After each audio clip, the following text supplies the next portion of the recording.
I didn't have my own self-worth. I didn't have my own self-esteem. I didn't have my own mental health in check.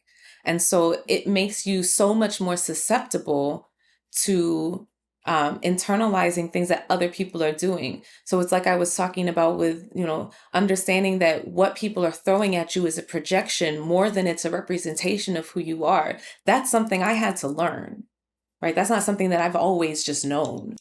And then when you live a life of chaos, chaos becomes normal, right? My entire life has been chaos. My mom's side of the family is incredibly racist. I have nothing at all to do with them whatsoever. I haven't spoken to any of them in several years. And they literally cut us off from the family for 10 years because I was born. I'm the first Black child that my mom has. So dealing with my mom's side of the family, right, having all of that. And then my dad was actually breeding fighting dogs. So my house was raided by the ASPCA when I was an infant. We had like news coverage and in and out of the jail systems and all kinds of things. So living a life of chaos made chaos normal anyway.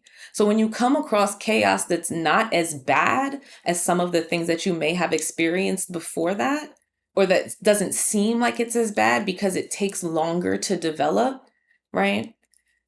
You're like, I can deal with this. It's like when you're at a shitty job and you're like, well, I'm going to deal with the shitty job because I need to pay my bills.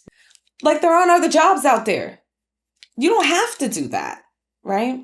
But you are never going to tell yourself that you don't have to do that if you don't have the confidence in yourself to say that you don't have to do it. If you don't have the self-worth enough, if you don't have the self-knowledge enough to know that you don't have to do that.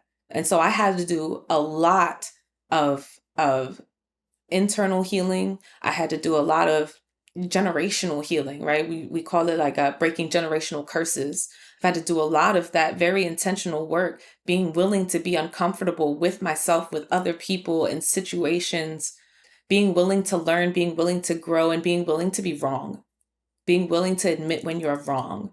I had to do a lot of admitting that I was wrong, that I couldn't save her, that it wasn't my responsibility to save her, that my responsibility was to myself. Yeah, I had to do a lot of that really internal soul searching to know that it didn't have to be like that those things weren't normal.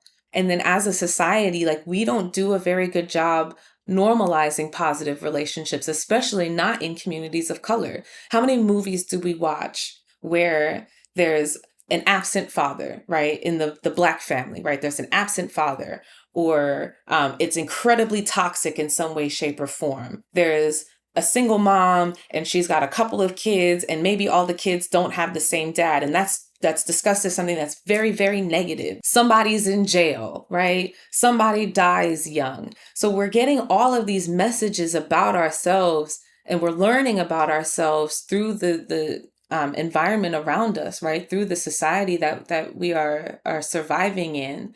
And that messaging is ultimately what is also directing us, whether we realize it or not. So I had to do a lot of social conditioning and social unlearning as well. One of the things that these experiences have done is made me so much more fearless in understanding that things don't have to be this way, that I don't have to live like this, that I'm worth more than this. These are lessons that I have now put into the rest of my life. People who are not in abusive relationships don't question whether or not their relationship is abusive. So if you are having to question, if you're really thinking about this and ultimately, like deep down, you know that this is not a safe space for you or the best space for you, right? You know that you can't grow and blossom and develop in that space, even if it's not necessarily abusive. If it's a space that is not allowing you to grow and blossom and develop, you deserve better than that. Maya Angelou said, when somebody shows you who they are, to believe them the first time.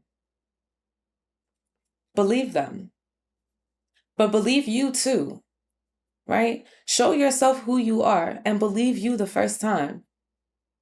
This journey that I'm on right now is only about 2 years old.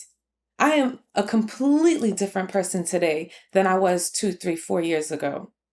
My friends will tell you every time that they cannot even believe how much I have changed since leaving then. I would not have been able to do it without my friends. The few people who remain in your life know how much they love you. They love you enough to step back and to not make things worse, but to still have soft spaces for you to land. I stayed on my friend's couch for 3 weeks with my dog during one of these transitional moments. My friends came and helped me to leave, because you don't even honestly know that you're leaving until you've actually left. Because you're not just leaving an abusive situation, right? You're also going through a breakup. Like, you're still going through a grieving process of a breakup at the same time. And it doesn't make any sense. Things around you won't make any sense. But your friends, those are the people who are your anchors. They help to make sure that things make as much sense as possible and give you as much space to process. Get those support systems, right? Have those. Be vulnerable enough to ask for help or to alert someone that something may be wrong. But don't take it upon yourself to be that person's savior. You can't do it. They don't want to be saved. They don't want to be saved, but you have to want to be saved. Get into community, get with your friends, find that self-worth. Start on your journey however you can start on it safely, but start.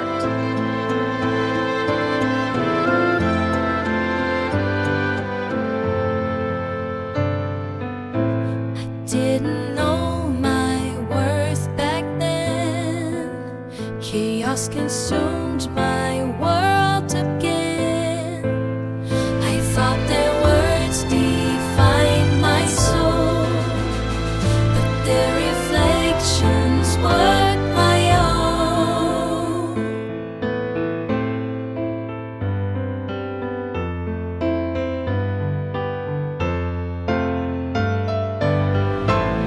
With every step I found my way, letting go of fear each day. My friends stood by, my heart reborn. Now I can face a soul